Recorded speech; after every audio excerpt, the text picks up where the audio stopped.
Buenos días, jóvenes. Continuamos con el rediseño y mapeo de procesos. Recuerdan ustedes que nos quedamos con la tarea y vean ustedes. Hago esta relación, tengo un producto o un servicio y lo mando a la siguiente relación y ya hago este diagrama de relación y a su vez así, constantes, ¿no? Cada uno de ellos. En sí, mínimo, fíjense lo que estoy diciendo, mínimo voy a tener una, 2, 3, 4, 5, 6, 7, 8 diagramas de relación. Pero esto no quiere decir que solamente pueda tener 8 diagramas de relación. Puede ser que en determinado momento exista por ahí una situación de no decir que es un reproceso, pero es una actividad paralela a uno de ellos y obviamente sea en el diagrama de interrelación de aquí proceda una interrelación con un proveedor y luego otra vez regrese a la continuidad cronológica que tenemos en el diagrama de interrelación. Entonces eso aumentaría que mis diagramas de relación fueran 9, ya no 8 como estaba establecido dentro del diagrama de interrelación. Bien, es un juego que vamos a llevar a cabo y los vamos a hacer uno por uno, establecer de la situación actual del proceso. Perfecto. Espero que no haya ningún problema. Entonces vamos a tener el número de diagramas de flujo de entradas y salidas será mínimo el número de los procesos que interactúan con el proceso que se va a mapear. O sea, todos los que están en la como satélites alrededor de ese proceso en el diagrama de interrelación. Para ello, ¿sí? Podríamos, en lugar de hacer en los diagramas de relación, una matriz de flujo de entradas y salidas. Es la misma situación, solamente que aquí voy a poner al proveedor, que sería el proceso como tal, con quienes interactúan. Aquí sí pondría a todos, que serían los 8 procesos como tal, y definiría quién es entrada, qué es salida, qué es entrada y qué es salida. Esto nos daría un panorama más general y más conceptual de ello. Yo recomiendo que en este momento intentemos primeramente hacer los diagramas de relación y aquellos que sean tan hábiles y tengan desarrollado esta visión y lo vean, pues intenten hacer su matriz de flujos y entradas y salidas. No es muy difícil, solamente tenemos que tener el sentido común y llevar a cabo el seguimiento una por una. Entonces, la primera relación, la segunda relación, la tercera relación, hasta llegar hasta las últimas relaciones, que en este caso serían 8 como mínimo. Bien, bueno, ¿para qué nos va a servir estos diagramas de relación que obtenemos de la interrelación? Bueno, pues para hacer una matriz PEPS. La descripción simplificada de un proceso cualquiera, cubriendo los aspectos relevantes relacionados con los proveedores, las entradas, el proceso, las salidas y el usuario del mismo proceso. Lo vamos a hacer en una matriz que va a estar integrada por renglones con estas 5 columnas. Veamos. Es una herramienta, ¿sí?, útil para identificar el inicio y el fin del proceso, como lo estamos viendo en el diagrama de interrelación, pero integrando obviamente el proceso, este punto bien importante que sería ¿qué? La transformación, porque estamos viendo al proveedor, estamos viendo la entrada que ya tenemos en los diagramas de relación, la transformación en la que no tenemos, la salida ya la tenemos y el usuario. Entonces lo que se va a integrar adicional va a ser las actividades del proceso, que es la transformación. Ok, esto para la operación con relación a los que proveedores, entradas, procesos de las actividades del proceso, que es la transformación, la salida hacia el usuario, que es lo que estamos comentando. Bien, ¿qué significa cada una de las siglas de PEPS? La P, la primera P significa proveedor. Es la ente o persona que proporciona las entradas como materiales, información e insumos. Debe ser tangible, deben de ser palpables. En un proceso puede haber uno o varios proveedores, ya sean internos o externos, como lo habíamos comentado. Perfecto. Ahora sigamos la E. ¿Sí? que son las entradas. Ya habíamos quedado que las entradas podían ser material, información, insumos necesarios para operar los procesos, e invariablemente las entradas deben de ser medibles con la finalidad de establecer si satisfacen los requerimientos del proceso. Pueden existir una o varias entradas para el mismo proceso. Sigamos con la siguiente. Proceso, que serían las actividades del proceso, que serían la transformación como tal. Es el conjunto de sistemas y procedimientos materiales, máquinas, personas, ambiente laboral y mediciones empleados para producir bienes o servicios. Es en donde se convierte las entradas en salidas, lo que nosotros tenemos que es la transformación como tal. Sigamos con la S, que serían las salidas. Son los bienes o servicios resultados del proceso, por tanto deben de ser medibles, a fin de identificar si satisfacen las necesidades de los usuarios. Hay procesos que tienen una salida por cada usuario y otros que tienen una sola salida que orientadas a varios usuarios. Hay que tener en cuenta todos estos aspectos que obviamente sumarían más renglones en nuestro programa. Tengamos la U, que sería usuarios. Son las personas o entidades que se benefician con las salidas. Esto quiere decir el proceso que va de salida, quién lo va a usar y cómo lo va a obtener. Perfecto.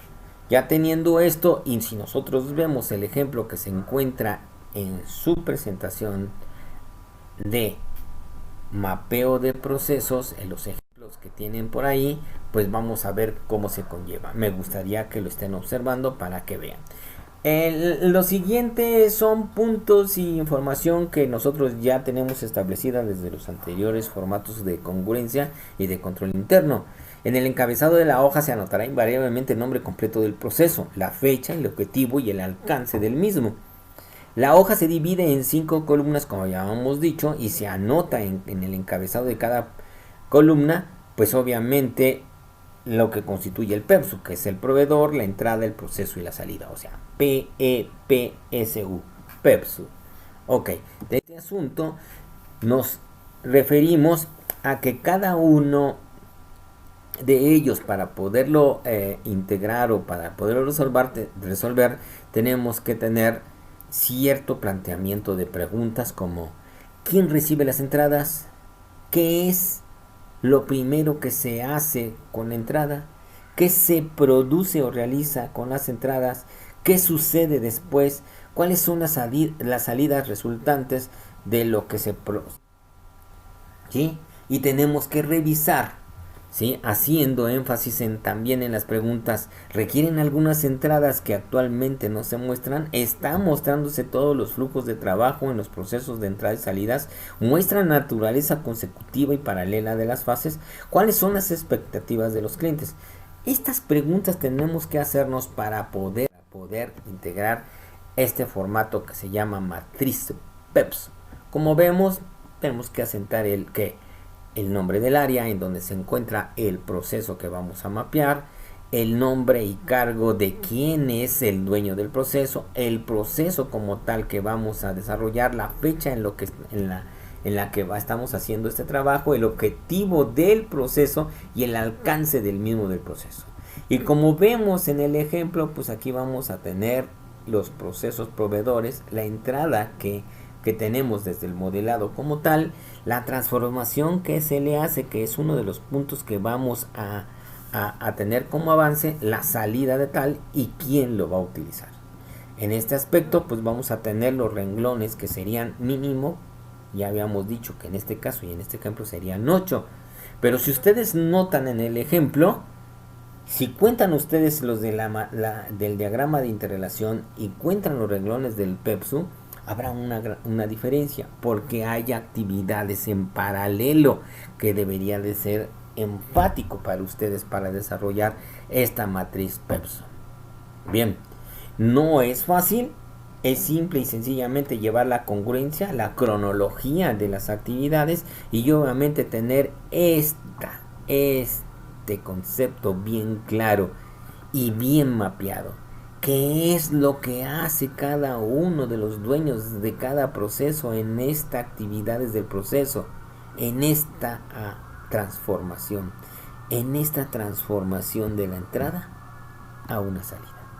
El proveedor como el usuario lo tenemos bien definido, la entrada y la salida ya la tenemos en cierta manera clara en los diagramas de relación, y luego lo vamos a sentar posteriormente aquí. Podríamos hacer un poquito de trampa y llenar por renglón proveedor, entrada, salida, usuario, y posteriormente establecer estas actividades de transformación de cada uno de los renglones. Sugiero que para tener práctica lo hiciéramos para considerar en cierta manera la secuencia y encontrar esa actividad que posiblemente pueda estar paralela a la otra y sume otro renglón en la matriz PEPS. Ok, hay un análisis Catuda y eso lo vimos en las actividades que veíamos en cuestiones de las metodologías para el análisis de proceso. Esta establece a través de una narración que contiene 6 aspectos principales, como el PEPSUP, que son 5, aquí son 6, ¿sí? Y tiene como objetivo, ¿sí?, ver simple y tener la visión que se debe de tener en cuestiones que den guía y nos orienten a su cumplimiento. También tenemos bien claro quién van a ser los dueños y quiénes serán los responsables del objetivo a que se cumpla. Este es el aumento del Catuda. Veamos qué significa en esta situación. Como dice aquí, expresa el propósito núcleo de un sistema de actividades con un propósito bien definido. De igual forma, el medio ambiente es el que se está desenvolviendo la organización y dentro del cual se cumplirá el objetivo. Entonces, para la definición del objetivo, definiremos que se denomina la metodología Catuda. Esta metodología desglosa los siguientes 6 puntos. Empecemos con la letra C, que son los consumidores o clientes. La A, que son los actores. La T, que es la transformación. La W, que significa la visión del mundo en que hace a esta transformación en su contexto, o sea, hacia dónde queremos llegar. La D, el poseedor o el dueño de lo que resulte. Y obviamente las restricciones del medio. Esto quiere decir que puede ser incluyendo el medio ambiente, porque tenemos problemas obviamente en la consolidación de las condiciones generales en donde trabajan y en donde se desarrolla el proceso, ¿sí? Por ahí en algún momento, en algunos trabajos que tuve, se estableció en cierta manera un programa de dignificación de áreas. Y esa dignificación de áreas obviamente quedaba establecida la iluminación, el área, los inmuebles, las condiciones de equipo, la ventilación, entre otras. Ok, pasemos al formato. Como observan, es igual que el PEPSU, solamente que obviamente vamos a incluir en este punto la visión y obviamente el medio ambiente, así como establecer la diferencia entre cliente y actor, ¿no? Vemos en la primera columna que es el proceso, que ya tenemos establecida, la transformación, que es lo que vamos a añadir, el dueño, que ya lo tenemos, y vamos a empezar a ver en determinado momento el juego que tienen los clientes, los actores, lo que nosotros queremos ver y el medio ambiente. Esta matriz da más resultados que el PEPSUP porque agranda obviamente hacia dónde quiero llegar y las condiciones en que se está trabajando cada uno de los dueños de los procesos. Esto quiere decir que el medio ambiente no solamente es, como habíamos comentado, que es la ventilación, iluminación, etcétera, sino que también son normatividades, etcétera, que lo rigen como tal. Como ven, es similar al PEPSU, pero tiene ciertas características independientes para poderlas desarrollar. Yo recomiendo que ustedes utilicen la que se les haga más fácil o a las que tengan acceso con la información requerida. El PEPSU es muy integral y les va a dar el panorama global como tal. Teniendo esto ya de la interrelación y ya un enfoque general, particular de la relación e interrelación de los procesos que integran el proceso que vamos a mapear, entonces empecemos a hacer los diagramas de mapeo. Es importante establecer que el mapeo va a tener 3 niveles. Mapeo a primer nivel, en donde vamos a determinar las actividades administrativas y las actividades operativas en general. Posteriormente vamos a hacer el segundo nivel, que es un diagrama de flujo en cuestiones, pero no vertical como estamos acostumbrados, sino horizontal, en donde vamos a determinar tiempos y normatividad independientemente de todas las actividades que se atañen en conjunto en algunos cuadros de actividad, generalizando en cierta manera, para que tengamos el de tercer nivel, que va a ser puerta a puerta, que es actividad por actividad, en donde determinamos exactamente una por una, sin duplicar y sin establecer. Y eso, obviamente, todo ello nos va a dar el conocimiento de este tercer nivel para, obviamente, obtener los resultados de las caídas del proceso, que combinadas con lo que determinamos en la comparación de la norma, lo que resultó del análisis del control estadístico y lo que tenemos en este momento, enfoquemos e identifiquemos ahora sí esas incertidumbres globales para poder obtener en determinado momento una evaluación de riesgos, que va a ser su última sesión, y establezcamos obviamente la problemática a resolver, y con ella proponer 3 alternativas de solución, y solamente una de ellas, la que sea viable y factible, desarrollarla como nuestra propuesta de solución, que es lo que se va a vender de este proyecto. Bien, empecemos con lo del mapeo. El mapeo es una técnica para examinar el proceso y determinar dónde y por qué ocurren fallas importantes. O sea, es decir, las caídas de proceso que estamos viendo, o incertidumbres que hemos nombrado desde un inicio. Incluye además la información que se considera deseable para el análisis. Por ejemplo, el tiempo necesario y la distancia recorrida, el dueño del proceso, qué tipo de actividad es, si agrega valor, si es necesaria realizarla, qué normatividad lo rige, y si en esta actividad se encuentra un establecimiento de un control, porque hay un riesgo de que no se cumpla o no se dé flujo al proceso. Ok, eso es un diagrama de procesos. Como comentamos anteriormente, se va a clasificar en 3 niveles.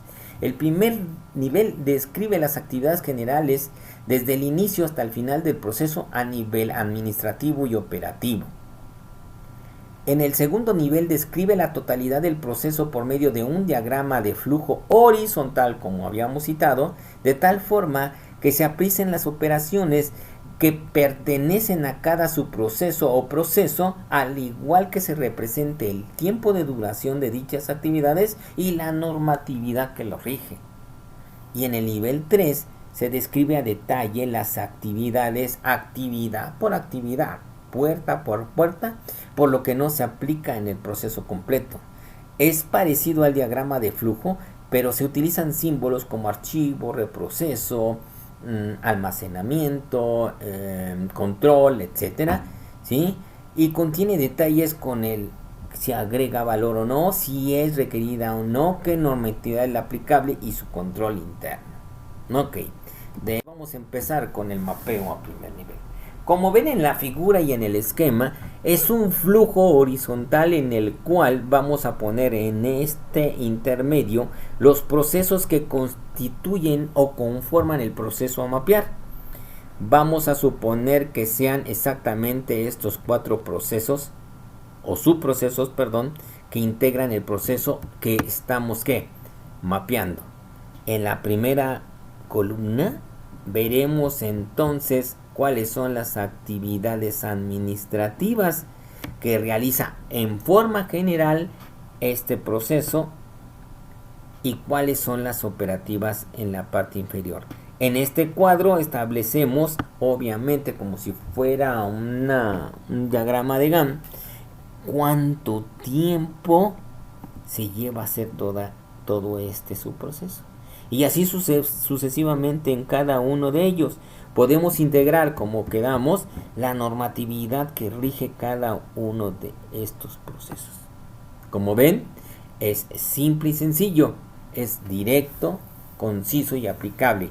Les va a dar una panorámica muy general dentro de las operaciones y actividades que se realicen dentro del proceso, principalmente administrativas y operativas, incluyendo las áreas en donde se participa, la normatividad que lo rige y el tiempo global que se tarda. Recuerden, estos tiempos van a tener que ser coincidentes, ¿sí? Más o menos minutos, porque lo vamos a hacer en minutos para los siguientes mapeos. Ok, para ello seguiremos con el mapeo a segundo